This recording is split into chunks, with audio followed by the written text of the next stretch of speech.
Welcome to Rogue Voice, conversations that inspire and connect. I'm Tiffany Cooper. And today we are talking about families and how we are at home all the time together.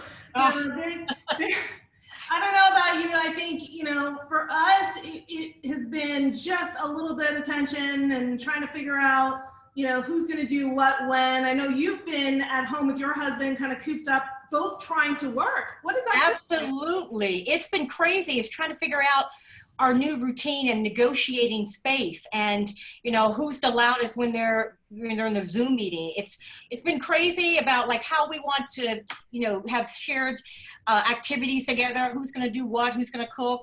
But we've found out a new routine. This week has been good. So I'm happy to say that we're on the right track. Yeah. Well, to help us give us some insight as how families are coping during the unprecedented times, we have two very special guests. We are pleased to welcome Oregon State Treasurer Tobias Reed and his wife, Nike's Director of Global Technology and Innovation, Heidi Eggert. Welcome both to the show. Welcome. Thanks very much. Hey, thanks for being here and making some time with us. I know that right now things are just crazy. Something that I realize is that no matter what type of job you have, whether you're a stay-at-home mom or you have this high-profile job, if you've got kids, school-age kids, we are all in the same boat right now. I know. For us, we've been learning all about critters, and there's been some really, interesting times. I could tell you a little story. The other day, so I have a 5 and a 9-year-old, and my 5-year-old loves to draw little pictures, and she was trying to make our bedroom space really nice, and she drew this picture, and in the morning, when we woke up, she comes over and she says, "What happened to my picture? Somebody chewed holes in it. It was all messed up." And so I'm thinking we have a mouse or a rat in the house. And then a couple of minutes later, I'm in the bathroom and I hear her, "Oh, Snaily, there you are." So there had been a snail living in our house since August off the fumes from the humidifier, eating paper apparently. Oh my God. And where is the snail now? Is it back in its little cage? Snaily's in the penthouse outside in the garden with the rest of his buddies. Oh, good. That's good to know. Anyway, I know that this has been a tough adjustment. How is your family doing, and how's your daily routine? What's your daily routine look like? Well, I have been joking for a while when people say, "How are you?" that my complaint is very trivial when compared to people who are dealing with actual health issues and business at risk or something. But it turns out that two working parents who don't have training as educators are not that good at running a 2-student elementary school. We have a sort of funny setup, and Heidi's going to add and correct what I've said here, but where I work in what I refer to as the cloffice, a desk in a closet in the basement, and Heidi works in the room where we are now sitting. The disadvantage for her is that it's more easily accessible to our 10 and 7-year-olds, so she bears a lot more of the interruptions than I do. It wasn't necessarily planned that way. That's just where my desk has been for the last number of years, but Heidi has a tougher time, I think. I would say that we have been trying to just kind of test and evolve and learn with our schedule. And even when this whole thing started a number of months ago, we sat down and came up with a schedule and even have neighborhood recess at 10 o'clock. And we're trying to get the other neighborhood kids to come out. And over the course of weeks, that's all just kind of like devolved. But yesterday, our 10-year-old daughter was requesting that we get back into some sort of schedule again. So we've been starting again with a meeting and saying, okay, when do I have important meetings? When does Dad have important meetings? I'm trying to block. I've learned that I need to block about 2 hours around lunchtime just to have some check-in time. And I can't have more than 3 hours at the most of back-to-back Zoom meetings without, just taking little breaks and going in and checking and make sure that the snacks are fine and, that they're doing the stuff that they need to be doing both for school as well as for themselves. Yeah, you don't realize how long a chunk that is until, you've got little ones that are trying to get your attention and, mommy, are you on mute? That's what I get. Can they hear me? Well, and it's got to be hard too, because you're trying to juggle between, finding that delicate balance between work and family. And so Heidi, I want to ask you a little bit about your work. Could you tell us a little bit about your work at Nike, and have you had to make any big adjustments in how you and your team work together? So I help to lead our global technology innovation team. Our team works across the whole company, and we're looking for ways to bring teams together with advanced technology and help Nike to test and learn its way into the future, basically. Mm-hmm. And so in some ways, our team is really well set up for this type of work environment, because we just are constantly on Zoom meetings. Even before all of this happened, we were, we would meet with stakeholders and things like that all over the place. So from a work perspective, I think things are going really well, and we have a lot of super flexible, really creative folks on our team who are just doing a great job of being self-starters. And we have a touch base every morning at 9:30 and just go around and give everybody a chance to, connect. And then we've been doing a team lunch on Fridays from 12:30 to 1:30 so that people have more social time and, can kind of hear about each other's families and things. Mm-hmm. Mm-hmm. So for you, was that kind of that routine? Was that the same as when you were sort of going to the office, or has that really evolved? I mean, I've been talking to a lot of people that are looking at these completely virtual models where, they're using Slack and these interesting interfaces where you can actually tell if someone's in their office or absent and knock on their door virtually. It was really interesting to kind of see that. I have a friend that has a completely virtual company, 200 people.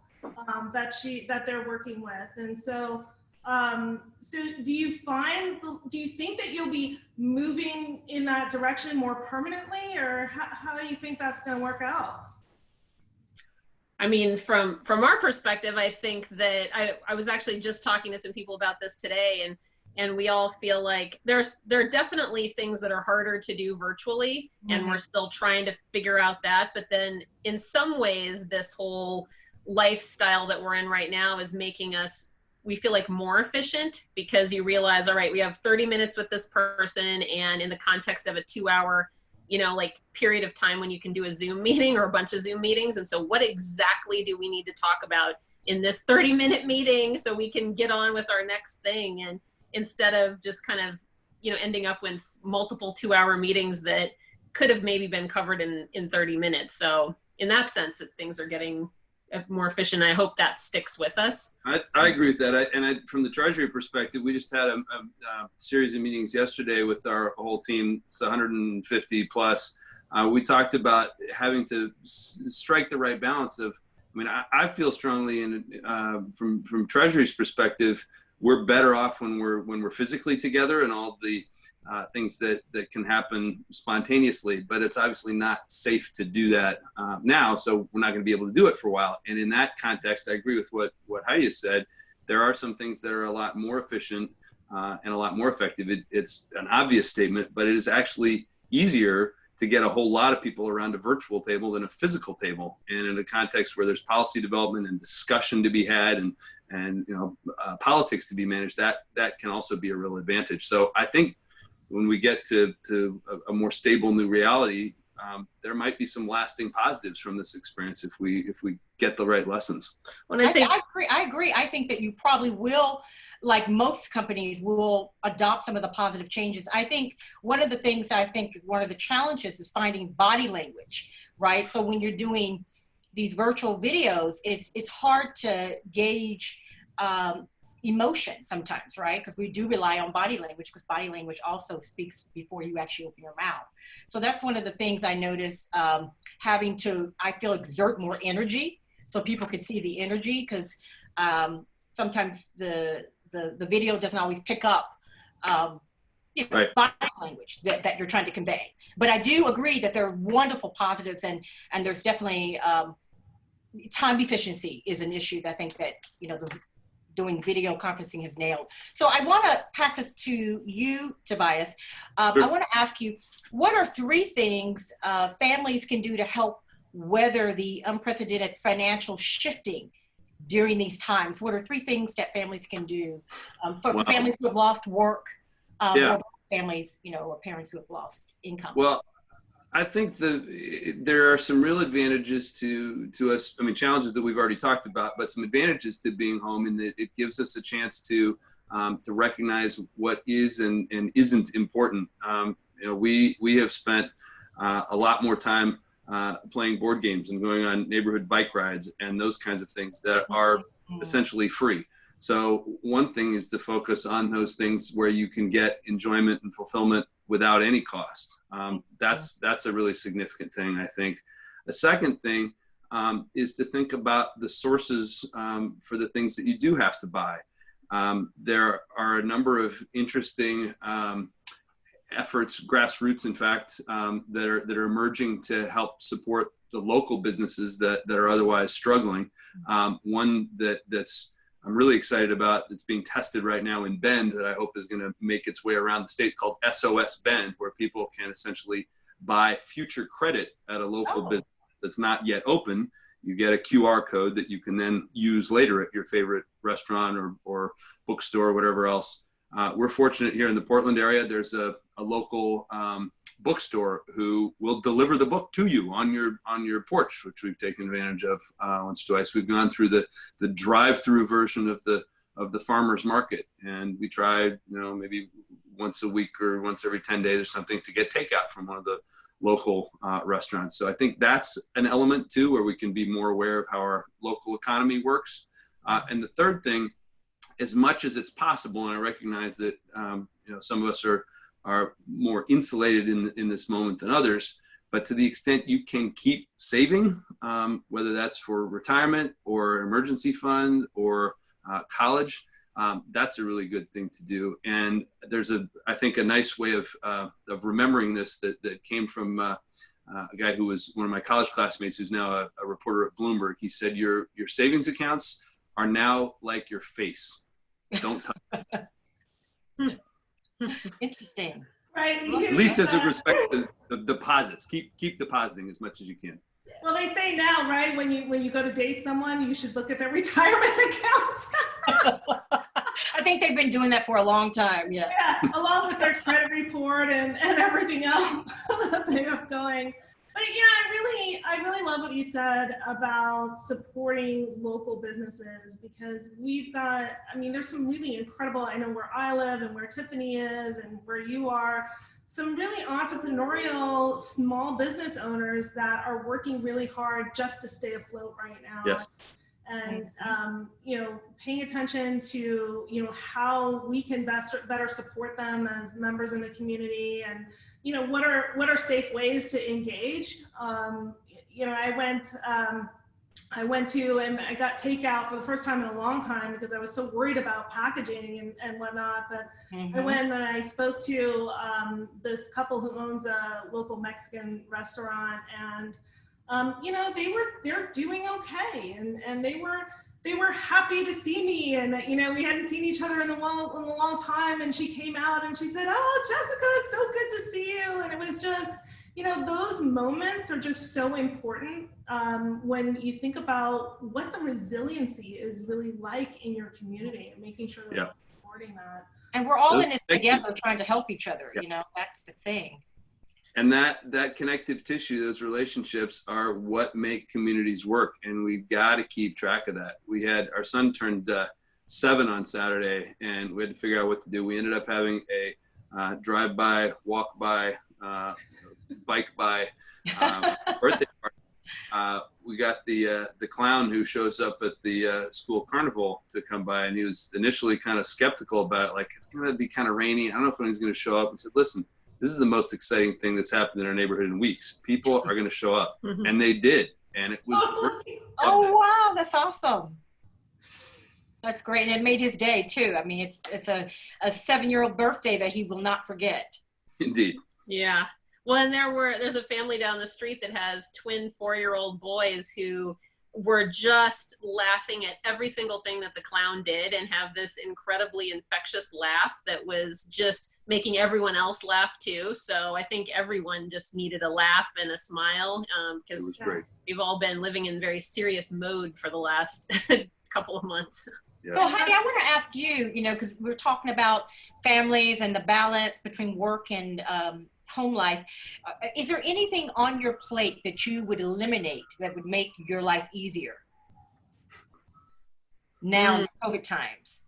Gosh, I mean, Grocery shopping. yeah, grocery shopping. I think we like going to Trader Joe's, and I think that it's such a great store. Yes, I love it.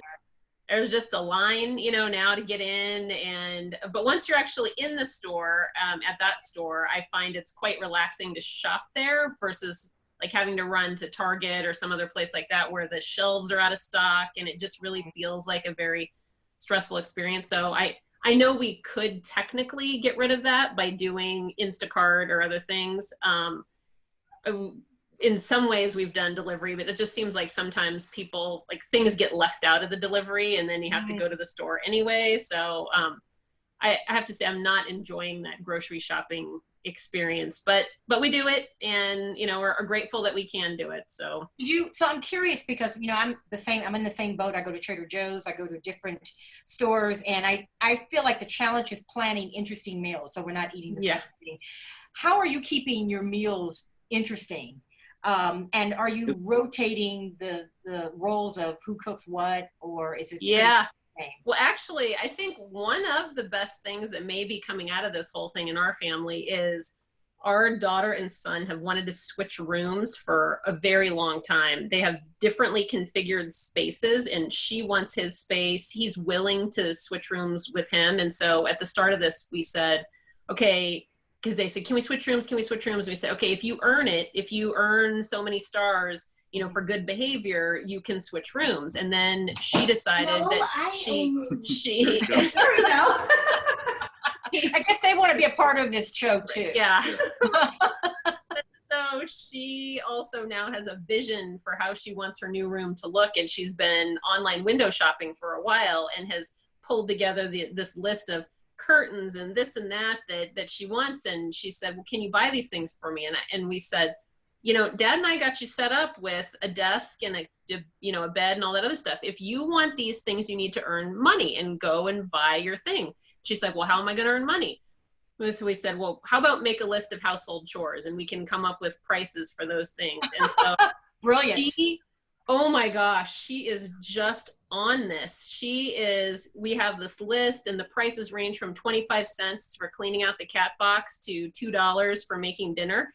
And she comes up with a schedule every week and has her checklist for the day of she's going to clean out the cat box and sweep and this and that. And like, she keeps track of all of it. And we've been teaching her how to use a spreadsheet so she can, figure out where she's at in terms of her budget. And she's been making a lot of the dinners. And so she's been able to pick, which meals she wants to make. We've been barbecuing hot dogs over the fire pit in the backyard more than we ever have. That's what needs to continue on past this quarantine shutdown. Yeah. That is awesome. Well, I have an audience question that I want to ask, and this is for you, Tobias. Thank you for sharing that, Heidi. A viewer asked, the Oregon state economy, how big of an impact does Tobias think the closures will have on small businesses throughout the state, and how would that impact the state budget? Well, there's no definitive or easy way to answer that at this point, because we're learning so much every day about the disease, about the policy. And I think, so anyone who says they have a definitive answer to that is deceiving themselves or the listener. What we know is that Oregon is a state and an economy that is dominated by relatively smaller employers. So it's absolutely going to have an impact. We've already talked about in a number of ways. Smaller businesses don't have the same kind of margins and ability to ride things out that larger businesses do. So that's a place where we can all try to be helpful and recognize those connections. The impact on the state budget is also going to be significant because the vast majority of the spending that the state does is a reflection of income tax.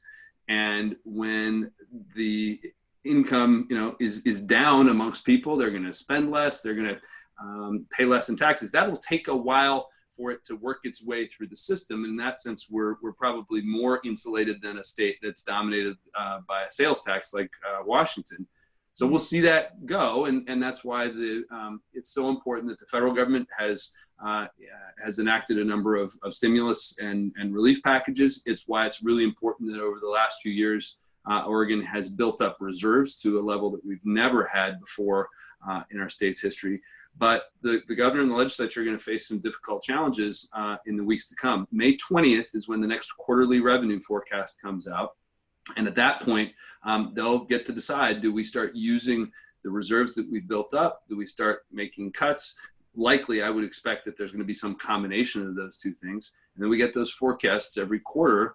So we'll be seeing what happens. I think it would be really unrealistic and irresponsible for anyone to say, even with the governor's recommendations and announcements today, that we're on a linear path back to full employment. I think it's very likely that we're going to see flare-ups of additional cases and issues over time. And so we're going to be kind of inching forward and inching back, but hopefully it's 2 steps forward and 1 step back and not the reverse. Not the reverse. So, yeah, we gotta recognize and be okay with the fact that this could be with us for a while, and we're gonna have to adjust to a lot of new realities. It's a good point you brought up about the income tax versus sales tax, and that's going to maybe push the timeline out a little bit before we see the real impact or the complete impact of what's happening right now. We've kind of gone back and forth as a state. There's some people that wouldn't mind a sales tax, and then Oregonians really, that's not something that we've been willing to do. And then we have this new tax structure, and that's kind of up in the air now too, because it's brand new and businesses are still trying to figure it out. And so I think, we're gonna see some challenges. I know things like higher ed. I'm not sure what's going to happen with everybody sort of come September, and then budgetarily wise, how we're going to manage through some of those things. Yeah, that has a number of interesting implications, because certainly people, and we have been having another potential positive of this. We've been having once a week Zoom calls with an extended family that I've not been this connected to in a long time. And one of our cousins, cousin once removed, the son of my cousin who's a college student, is thinking about, why maybe I should get anymore. Did I get that right?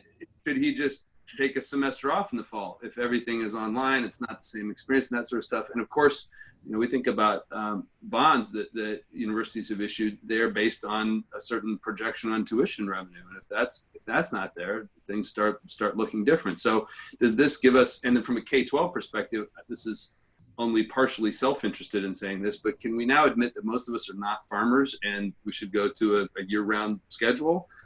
There's all kinds of reasons, I think, for that to be the case. And then maybe we can get serious about flipping the classroom so people can watch the lecture format, at home on their own pace. They can slow it down, read it, and then when they're together, whether that's this physical or virtual, use that time to take on things together, or the thing you didn't understand in the lecture, that sort of stuff. We could get a lot more efficient and effective over time, I think. So I'm trying to hold on to these things that might be positive, long-lasting effects of COVID. I really like the emphasis on innovation when it comes to public systems, because I think we see a lot of that from our entrepreneurs. And a lot of times, government and sort of these big sort of systems, kind of lag behind of that.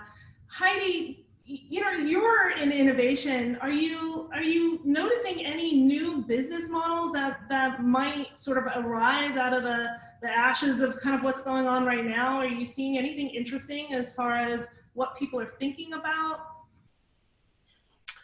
Well, I think lots of accelerating, the ability to allow online and offline shopping, give people new types of shopping experiences online, offline. That combination that's already been happening is accelerating some more. We're spending some time looking at some of the solutions that are out there to try to figure out safe ways to get our employees back to work in manufacturing, distribution, and office locations. And so there are some really cool things that like Apple and Google are doing together, to really start helping people to track, kind of where they're at in the location of their body relative to other people, so that if someone is then diagnosed as COVID positive, you can, kind of go back in and figure out who they were. Yeah, contact tracing. Yep, but doing it in a way that also protects the person's privacy.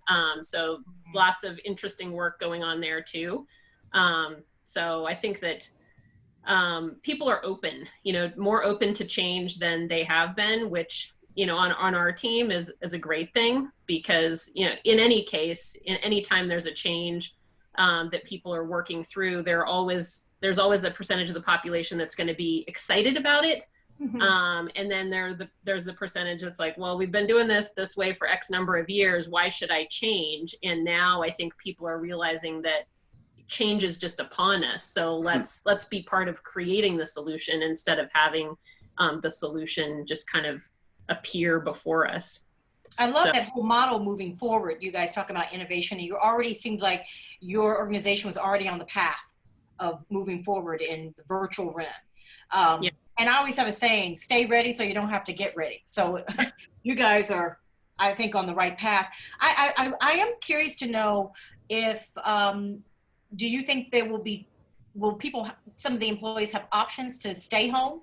Those who have always come into work, now that we know that they can work from home, will there be an option to just work virtually and not instead of coming in?